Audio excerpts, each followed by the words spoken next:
So this is what a courtroom looks like. Okay. All right. Well, welcome to a session of the oral argument session of the 5th District Court of Appeal. Should I say 5th/6th? No, all right, 5th District Court of Appeal. As was announced, my name's Jay Cohn. I'll be presiding this morning, and the only reason for that is that I'm old, and so they let me go first. So, along with me today, we've got Judge Rand Wallace from Seminole County and Judge Molly Nardella from Orange County. We've done our first case by Zoom this morning, so we're ready to go forward with our second case, which is 22-209 Trustee Corporation of the King Street Baptist Church, Inc. versus Northwest Baptist Church of Cocoa et al. Both sides will be entitled up to 20 minutes each for their oral argument. The appellant will have an opportunity to present a rebuttal argument.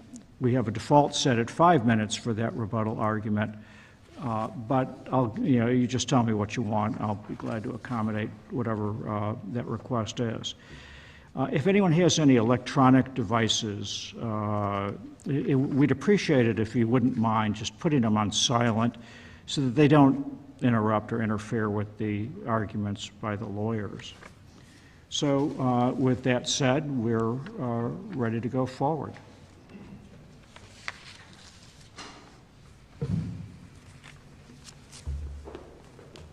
Thank you, Your Honors. May it please the Court, my name is Scott Wiederman. I am here on behalf of the Trustee Corporation of the King Street Baptist Church. I would like to reserve that 5 minutes, please, Your Honor, for purposes of rebuttal. And I, too, appreciate being here. It's been via Zoom many times now in the past, and this is much more fun. Well, don't be so sure. It may not be as much fun in the end, but we'll see, I guess. But it's more fun to be in person to see you and have the rapport than on the video, for sure. Okay. Your Honors are here today based on what we believe to be neutral principles of law in dealing with neutral principles of law of contract law, interpretation of a deed. Our specific deed on the very front page is very clear and very specific that it contains a reverter clause. Now, as inartfully written, or maybe as artfully written as it may be, we can't avoid the fact that on the front page of this deed it says there's a reverter clause. The King Street Baptist Church... What is the factual underpinnings of this? Is this just a dispute between factions within the church? It is not a dispute between factions of the church, but interpretation of whether there is, in fact, a minority interest. Now, there's some commingling of issues here from a standpoint of it requires unanimous decision of the church before this property is allowed to be transferred to somebody else, whether that be following the deed going back to King Street Baptist Church, Brevard Baptist Convention, or the Florida Baptist Convention. The majority had a meeting. The majority, or I should say the church, started out with a determination that we're going to follow Robert's Rules of Order at the specific meeting for determination of what was going to go on with the church, whether they were going to continue on, whether they were going to dissolve, or whether they were going to seek help from the Southern Baptist Revitalization Program. At the meeting, it was informed to all the members that were present that if the deed says specifically, if we decide to dissolve, it goes back to Brevard Baptist, which is a complete misreading of the deed that says to have and to hold fee simple forever, even though it may be a minority, comma. What was the definition of minority that was applied at the meeting? And the converse is, what's the definition of majority that was applied at the meeting? Sure, and that's the specific problem. At the meeting, they simply said, the majority took a vote, and therefore we're done. The majority vote, when they only brought up one issue to be determined, should we or should we not dissolve? They asked for a showing of hands. The majority of the people in the room said, we want to dissolve, and they never bothered to ask the next question. Is there a minority, and who are they? The issue of the minority in the deed, Your Honor... What if there's one person who says, I agree to adhere and maintain to the doctrine of the Baptist faith, and everyone else wants to dissolve, is that person a minority? That person would be the minority. So one person could hold up the entire process. Well, it's not the process, but to maintain the church and continue the Northwest Baptist Church as previously described in the deed. So the minority interest, Your Honor, is who is that group identified, and are they following the tenets of the church? Now, this court, nor any court, can't dive into the First Amendment issue of can we say that that minority does not represent somebody following the church faith? Does this come down to whether it's a hierarchical or congregational church? That is precisely where it comes down. As I know this court's aware of Bill Bray, the 5th DCA court from 2012, and Watson v. Jones, U.S. Supreme Court, this whole concept comes down to, is it congregational or is it hierarchical? Congregational and church... has a court ever applied the Watson decision consistent with the position that you were taking in this case and applying it to a congregational church and ultimately getting to, because I see it as, first you've got to get over the hurdle of whether it's hierarchical or congregational, but then the question is still there, how do you define specifically doctrinal questions with regard to who's practicing consistent with the convention and who's not? Exactly correct, Your Honor, and they have. The Bill Bray case specifically got past that issue so long as we're dealing just with neutral principles of law. Now, I will say that Bill Bray court, of course, was dealing with tort, but it specifically quotes and says that we're dealing with neutral principles of tort law, and here all we're asking is neutral principles of contract law. Read the deed. There is a requirement for a minority interest to be heard. If they're not heard by the church and the congregation. Though in Aglev, you know, that dealt with, you know, the Baptist church. Yes, Your Honor. And they apparently didn't find it to be congregational. In Bill Bray, Your Honor? No, Aglev. They did not find it congregational, but the court was not looking at a pre-deceived document, the deed, a document. That's all dealing with internal church structure, internal church bylaws, internal church determinations of its own rules. We get the instruction from the deed that tells us where we're supposed to look first. If courts don't resolve this issue in this case, who does? That's the question we have. In fact, since we're congregational, we don't have another place to bring it except here. As it says in Watson, Malicki, and the other cases, if we don't have a place to bring the question, we must bring it to the court, and the court then must do its job to determine that interpretation. We're not asking anybody to get involved in and deeply enrooted in any sort of ecclesiastical question, hierarchy of the church, but we have no place else to go but to the court system to ask the simple question, is there a minority? Counsel, I want to jump off of that and take you back first to the factual background you were laying. And my question is just big picture this. If we send this case back, what does a trial look like? And at the end of that trial, you're going to ask for jury instructions. What are your instructions? And then the second question I want to ask is this really a one-part test or is it a two-part test? Is it just a matter of whether it's congregational or hierarchical? Or do we then ask after that, even if it's congregational, is there an excessive entanglement issue here? Yes, Your Honor, let me take those in orders. Yeah, there you go. In order, thinking of the orders. First of all, the instructions would be for the court to determine, and I don't know that a jury ultimately can answer the question because we're looking at interpretation of the contract, but the trier of fact would be asking the question, is the deed require a minority interest to be identified as in any existence at all?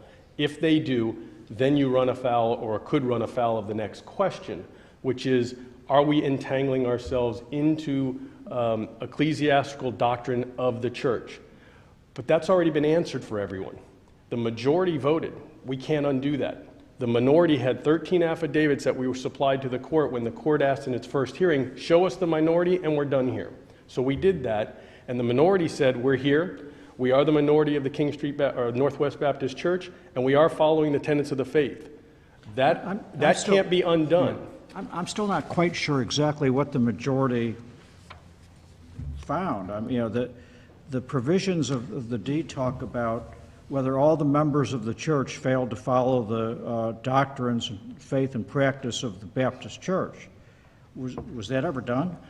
That's the problem. They didn't do that. They knew if they did, then the church had to give the property to the minority in that room or of the entire congregation. Now, so this is on a motion to dismiss. It was on a motion to dismiss for lack of subject matter jurisdiction. The court should take this back. This court should send it back to the lower court for two determinations. First of all, is there a minority interest needing to have itself be heard? Due process of the minority.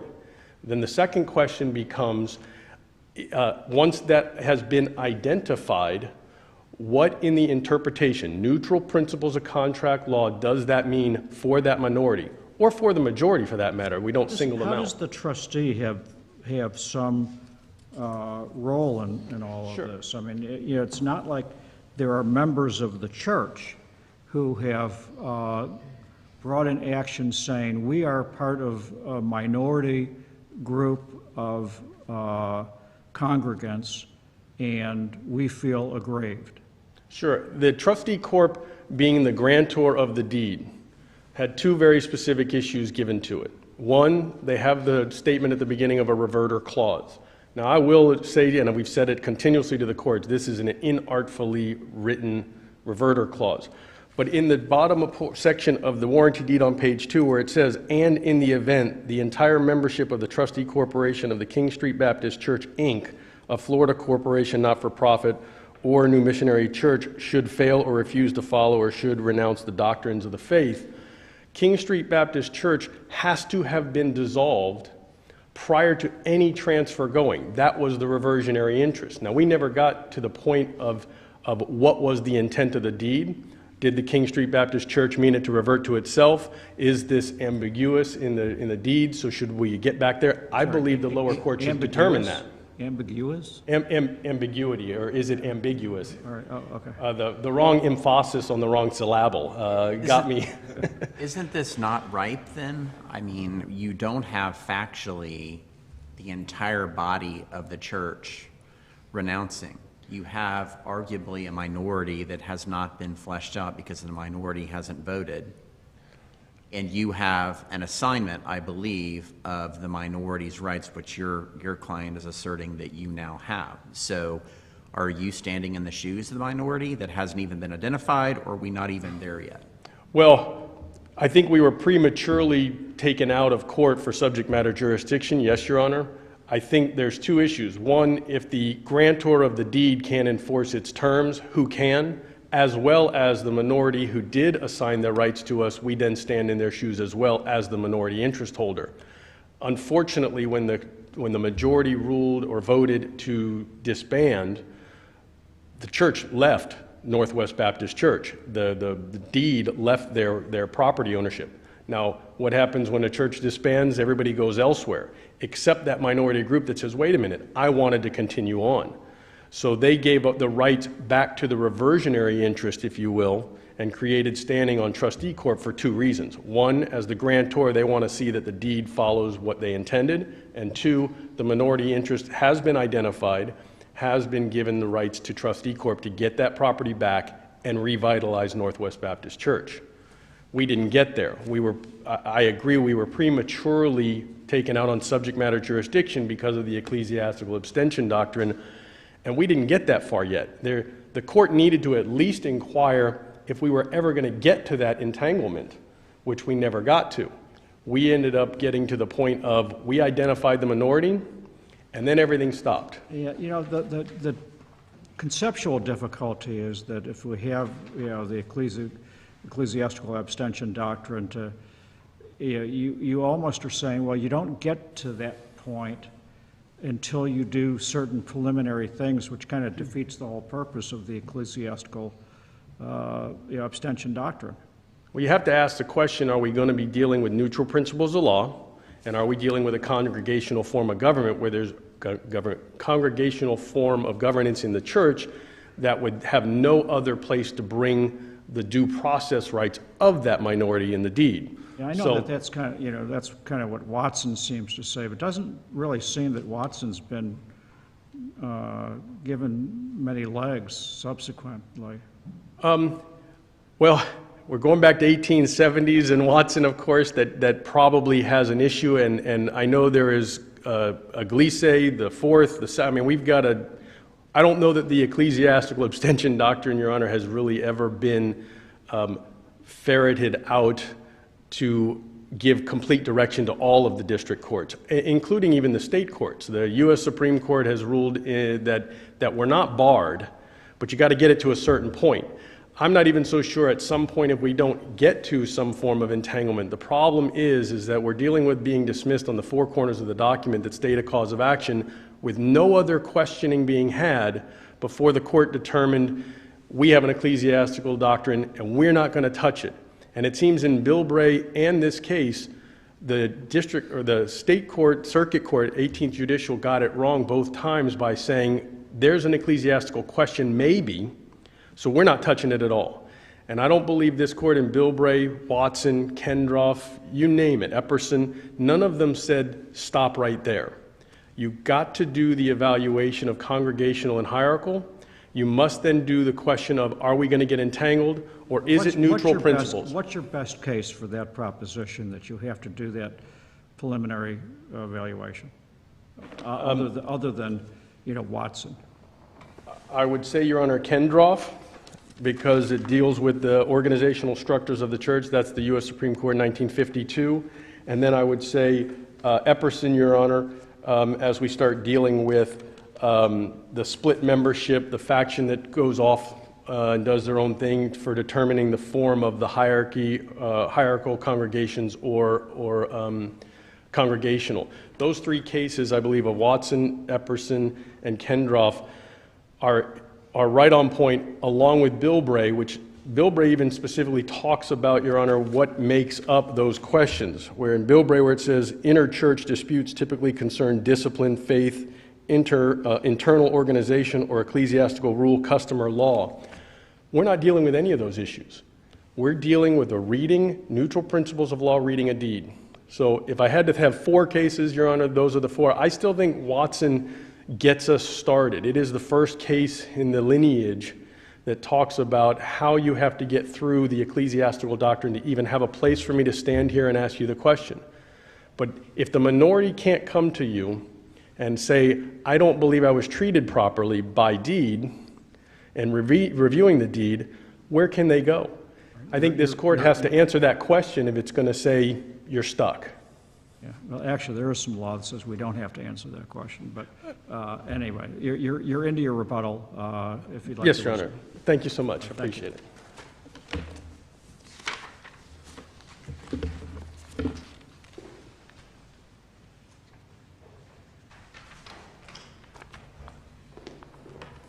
Good morning, Your Honors. Mike Minot. May it please the court, I represent the appellees and defendants. I think there's some clear distinctions between the positions in these parties. Let's start with the last thought. If the court doesn't resolve this issue, who does? That's not a question for the court or for me, actually, because the circuit... But if we go back to Watson, it seems that it would. If it's, it's one thing if you've got a hierarchical structure, for instance, the Catholic Church, where the diocese can step in and resolve these types of issues. And so if you're punting and saying, well, no, I'm just not going to tell you, No. then I'm going to look to Watson, which makes that distinction between congregational and hierarchical. Well, a couple responses is that, number one, is that all circuit courts in Florida have jurisdiction over certain matters. And so there are jurisdictional tests. I mean, the easy one would be quantifying the amount in controversy. $30,000 is the current low-level limit for jurisdiction in circuit court. So there are certain things that those who wish to open the courthouse doors must say or allege in order to properly be before a circuit court. What about property within this district? Do we have jurisdiction over property that is at issue in this district? Certainly do, yes. And the state of Florida has within its jurisdictional boundaries and within the Circuit Court of Brevard County, it has jurisdictional boundaries, and all the properties situated within those boundaries are within the jurisdiction.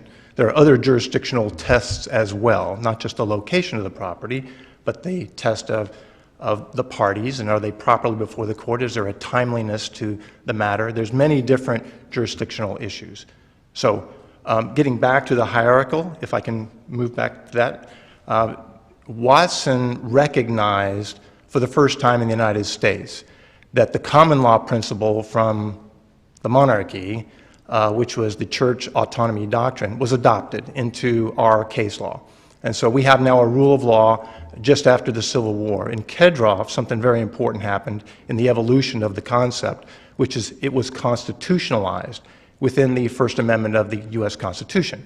So within the Freedom of Religion Clause, the Supreme Court placed this doctrine so that the federal constitutional protections for everybody are then now applied to this particular situation. So with that, within the Bill of Rights, within the Freedom of Religion Clause, there is no discrimination amongst anyone with respect to the application of the doctrine. Fast forward to Jones versus Wolf, 1979. 1952 was the Kedroff decision, 1979, Jones versus Wolf. A test for all church property disputes was given by the court to help the other courts, both state and federal, to ascertain whether this doctrine applied to their particular situation. There's so many different varied situations, and so that test is applied irrespective of congregational hierarchical. If the test is met, therefore the doctrine applies. If the doctrine applies, there's a lack of subject matter jurisdiction. It's not always a subject matter jurisdiction issue with all states. In Florida, however, it is the first district in 1979. Flynn versus Estevez claimed in Florida, this is a subject matter jurisdiction issue.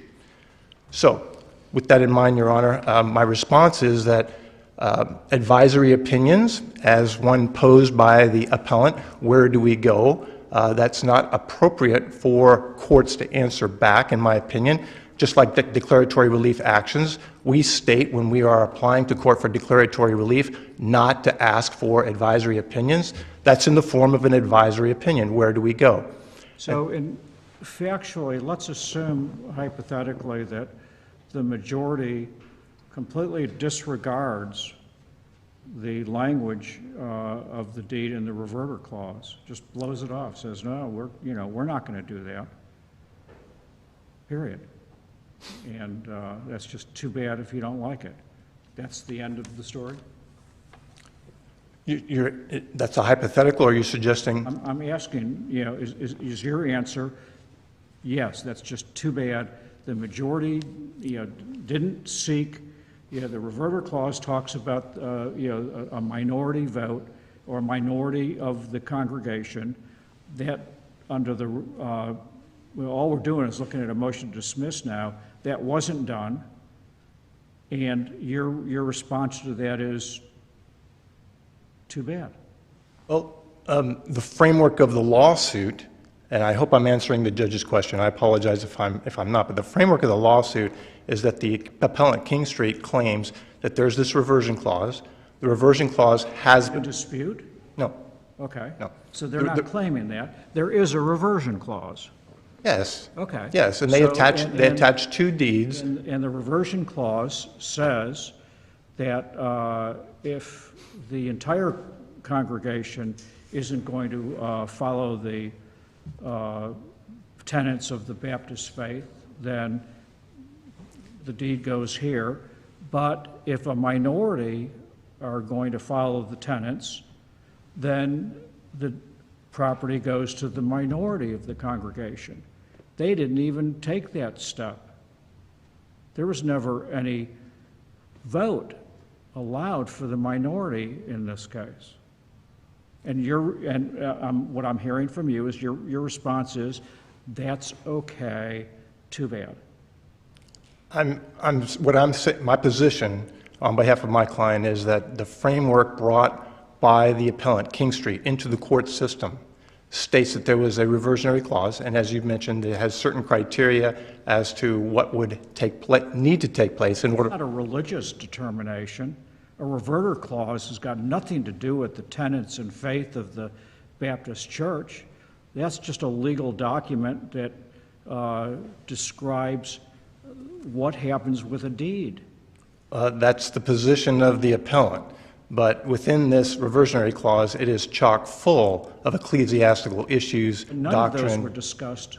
The- None of those were discussed at the vote. And we have to take the complaint and look at the four corners of the complaint. There was nothing religious about this vote.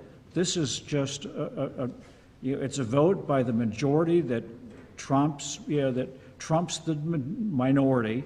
The minority wasn't even allowed a vote, and there wasn't a discussion about Baptist faith and principles, was there? Well, I'm not sure, but the issue But of what happened at the four meeting. corners of the complaint.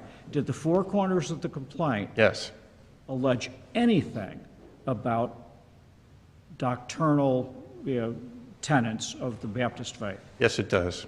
It does because it claims there's a reversion, which we have referred to. The reversion is chock full, as I am suggesting, of ecclesiastical issues in order to determine whether there was a triggering of the reversion, which is what has to happen in the event that King Street has any claim whatsoever to this property. There has to be a triggering of that reversionary clause. And what would trigger that? I'm sorry, go ahead. Go ahead. What would trigger that? Well, it states in the deed, it states that there is a failure or refusal of the membership, even though they may be a majority, to adhere to, maintain, and propagate the doctrines, faith, and practices of missionary Baptist churches, and to cooperate with the Florida Baptist Convention and the Southern Baptist Convention. And how do we know that? It's a motion to dismiss. How do we know that?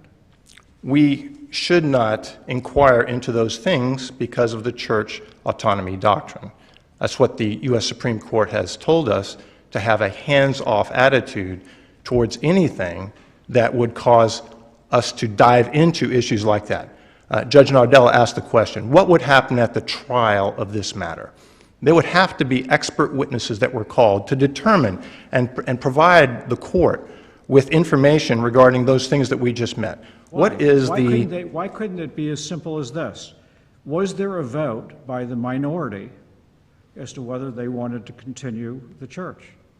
Because the issue is whether the reversion has been triggered. In order for the reversion to be triggered, there are questions that must be answered.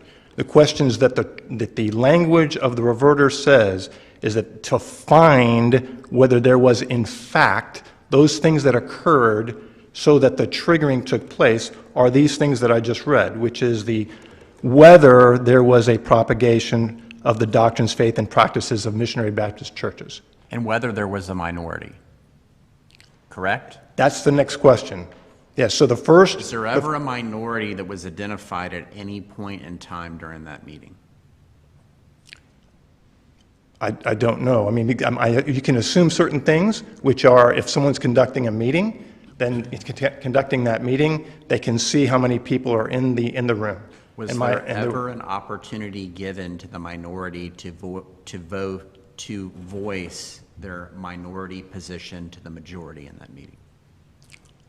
Other than determining that the majority were a majority by virtue of how many people voted in favor of the motion, therefore the remaining assumed to be not in favor, then I don't know that there was a vote all not in favor. All we know at this point is what is contained within the four corners of the complaint. Is that correct? We know at this time that we know at this time that the request of King Street is to determine that there is a triggering of the reverter clause. And so requires an identification of the minority. Which would be those not in the majority. Which is the minority. That's right. So, attempting to answer your question, the minority are those that are not in the majority. And the majority spoke, so everybody else would assume to be in the minority. Well, you would think so, but they were never given an opportunity to vote. Okay. Okay. Yes. But now we don't even have a pending complaint because the trial court dismissed it before we could get to that point, correct? Yes, but to answer that question about majorities and minorities, which is what the language in the deed says we have to do to determine when there's been a triggering or not, is to enter into questions like, who's a member of the church? Who had a right to vote? Membership is, by definition, an ecclesiastical matter. It's inherently Isn't that all what discovery is all about? We're Determine discovering who's majority, who's minority, to take discovery, to understand the positions and why they're a minority and why they are in the majority. We're never given an opportunity to even get that far in this case. Well, we have those people who voted and those who did not have an opportunity to vote, but let's assume that we knew all those things. Let's say we're in a part of the case where every single person was known as far as that goes. We would have to test each one of those persons to determine, A, were they a member of the church, which is an exclusive prerogative of the church itself, which is an ecclesiastical matter. Then we'd have to get into each one of those individuals. We'd have to determine whether they adhered to, maintained, and propagated the doctrines, faith, and practices of the Missionary Baptist Church.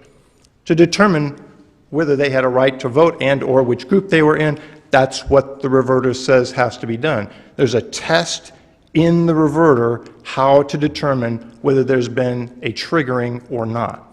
And so it's King Street's position that this triggering has taken place. The U.S. Supreme Court has said entering into all of those questions are ecclesiastical matters. It's not that the document itself, like the deed, is some kind of neutral document. It's not. It's neither ecclesiastical. It's not a legal document for purposes of this test of church autonomy. It's the words that are used in the document. Do those words send us in a direction so the direction then leads us to ask ecclesiastical questions? If the answer is yes, the court does not have subject matter jurisdiction. And so the question you have about majority and minority is based upon the test that comes from the deed. Had they simply asked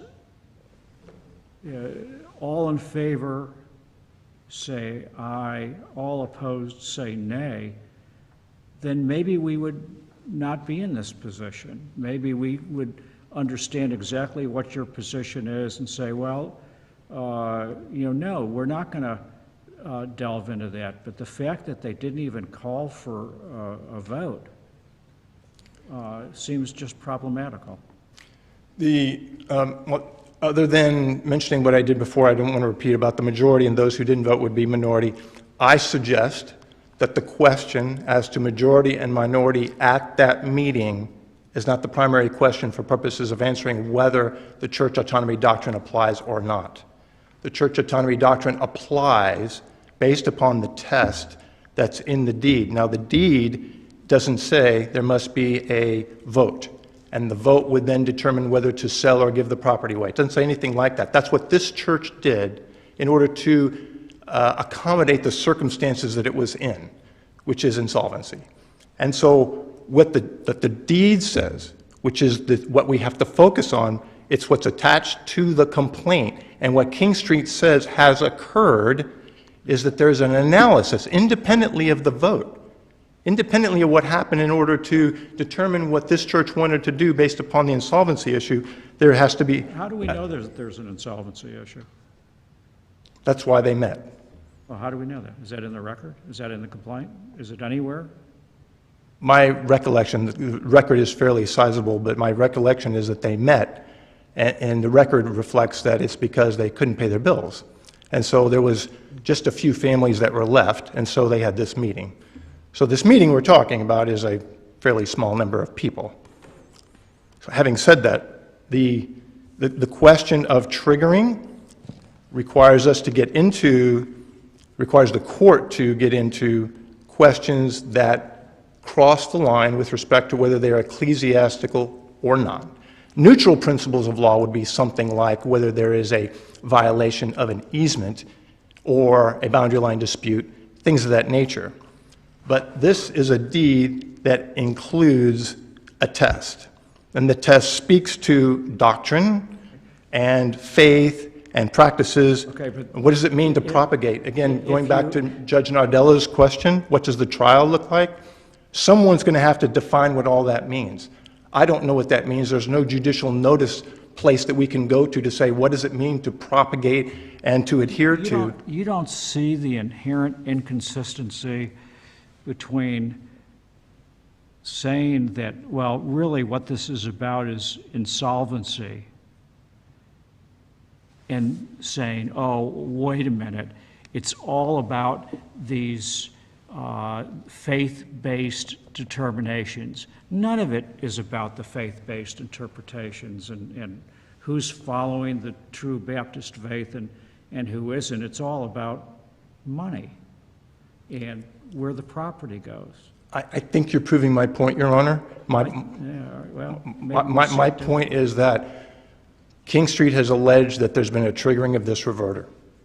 It's their burden of proof to show that. He didn't get It's that not their far. burden of It proof was as to why there was a vote or not a vote. Maybe there wasn't even a vote at all. They didn't Maybe get the that- administration they didn't get that at far. some point could have just signed the deed away and given it to somebody else. Is interpreting a contract applying a neutral principle of law?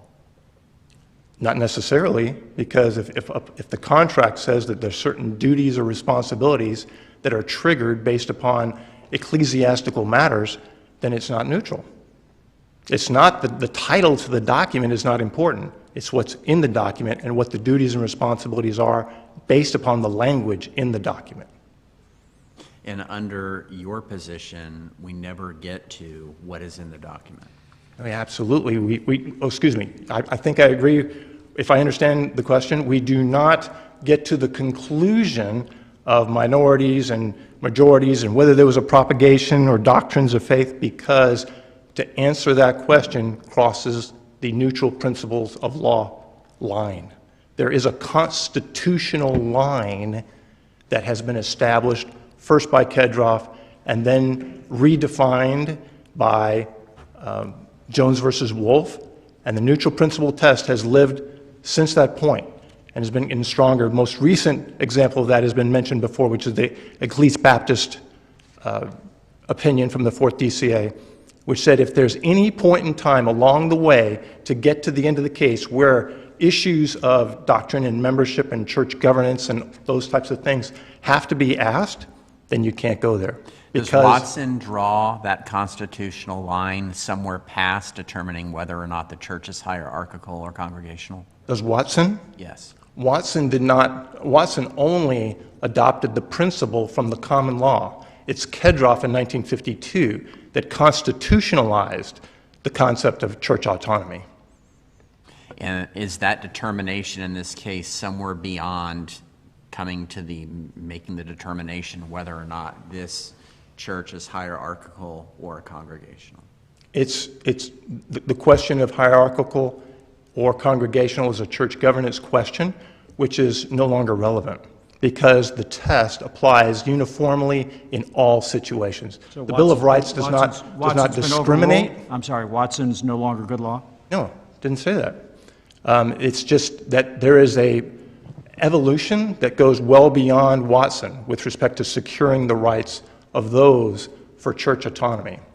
Again, the constitutional provisions are such that they apply to everyone. There's no discrimination in the Bill of Rights, and this has now been constitutionalized into the Bill of Rights. Thank you, counsel. Thank you.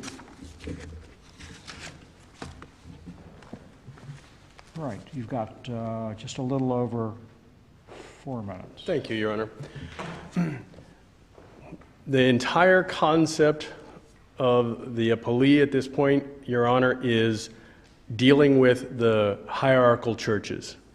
The concept of if there's any question that comes into play or could come into play, it has to be shut down. That's the argument they're making. And Judge Walz, you hit it right on the head. Where was there even ever a question dealing with minority in dissent? Please raise your hand and say aye. There's never been that question. What is the due process rights of the minority if you're not going to have the court who has to hear it, because there is no other place to bring it? You have to make the determination if there was or if there wasn't. There could be. And was this due process argument raised below? It is raised below, especially when the court asked us very specifically to identify the minority. Judge Moxley, in the first hearing we had, said, if there is a minority, we're done here. Identify them, please. Had the same question of the initial interpretation of the deed. In the transcript, it's very clear, is there a minority? He even quoted back, fee simple forever, even if it be a minority. So if there's a minority, we have an issue to discuss. Well, talking about whether there's a minority is different than saying that issue was raised as a due process issue. It is raised in that we recognize their interest in the third amended complaint, which we didn't end up being able to really ferret out and get to, the 13 affidavits who then say, we're here and we do follow the faith. That question has never been controverted in any pleading, nor could it be. We're not asking the court to make the determination if they're good Baptists or bad Baptists. We're asking the court to look at the neutral principles of reading the deed and saying, where's the minority identified or not? And if they're not, we have a problem. Because now what if the majority takes the position that this reverter does not apply because the minority are not following the tenets of the Baptist Church? They can't do that, unfortunately, because no different than us saying the majority wants to and voted to take the property and dissolve. No one is allowed to say that the minority isn't following the faith of the tenets of the church. Why not? Isn't that what the Reverter Clause says? The Reverter Clause doesn't. The Reverter Clause says specifically there has to not be a minority, and then King Street Baptist Church also has to be gone for the property to transfer. Minority of those who are following the Correct. faith and tenets of the Baptist Church. And the Constitution forbids us to question their right as to whether they believe they are in fact followers. The minority interest question is one. It prevents us from inquiring. It doesn't prevent the other members from the church from inquiring. Sure. And the problem there is, at the meeting, they were never asked. That should have happened at the meeting. It didn't, and now we have to go to the secular courts for the secular question of neutral principles of contract law. If they had simply asked the question and still determined to dissolve, we're on a different footing. The fact that they didn't bother to even ask, is there a minority who are following the faith in the church setting where it should have been handled, we end up here. Let's say hypothetically that the minority then takes ownership, can they then sell the property? Well, if the Northwest Baptist Church, if we undo the deeds and they get the property back, they would have to follow the terms of the deed in order to have given it away. Could they have sold it? I guess in that hypothetical, as long as they did so pursuant to the rules that were given to them in the deed, they could. If they don't, they don't. The question before us now is they wanted to continue the Northwest Baptist Church and revitalize it. That was the plan. But we didn't even get there. We didn't get that far to even have a determination. All right. Thank you, Counsel. Thank you all so much. Appreciate your time today. All right. We'll be in recess.